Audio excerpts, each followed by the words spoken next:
বাংলাদেশে দুর্নীতি, অবিচার, অনিয়ম, খুন, গুম বেড়েই চলবে, যেগুলো কোনোদিন কখনো বিচার হবে না। আজকে বিচারের জায়গা কে কার কাছে বিচার চাইব? মাননীয় প্রধানমন্ত্রী, আপনার কাছে বিচার চাই। আপনি বিচার করতে পারেন। আজকে গণমাধ্যম সুরক্ষার কোনো আইন নাই, আজকে গণমাধ্যমদের কোনো সরকারি বেতন ভাতা নাই, আজকে গণমাধ্যম কর্মীদের কোনো দাবি দয়া মানছে না, আজকে গণমাধ্যম কর্মীদের স্বাধীনতা বলতে কোনো কথা নাই। আজকে গণমাধ্যম কর্মীরা শুধু নির্যাতিত, নিপীড়িত, লাঞ্ছিত। আমি একটা কথা বলে শেষ করব, আমরাও মানুষ, আমরাও রক্ত মাংসে গড়া, আমরা পাথরে গড়া না। আমাদেরও পরিবার আছে, আমাদেরও সন্তান আছে, আমাদেরও ফ্যামিলি আছে।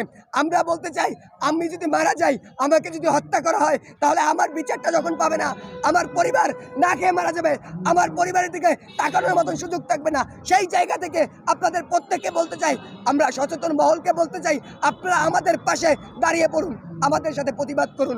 যদি আপনারা এখন প্রতিবাদ না করেন, তাহলে কোনোদিনও এই সাংবাদিক সমাজ তো দূরের কথা, সাধারণ মানুষও এখন এই যে হত্যা, গুম, খুম, রাহাজানি এগুলো বেড়ে চলছে, আপনাদেরকে এই ভোগ ভুগতে হবে, আপনাদেরকেও ভোগ ভুগতে হবে, আপনারা এই ভোগ ভুগবেন।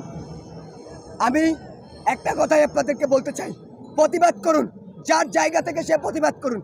আজকে যদি আপনারা প্রতিবাদ না করেন, তাহলে আপনারা প্রতিবাদ শূন্য হয়ে পড়বেন। আজকে যদি আপনার নেতৃত্ব না দিতে পারে, তাহলে আপনার নেতা শূন্য হয়ে পড়বেন।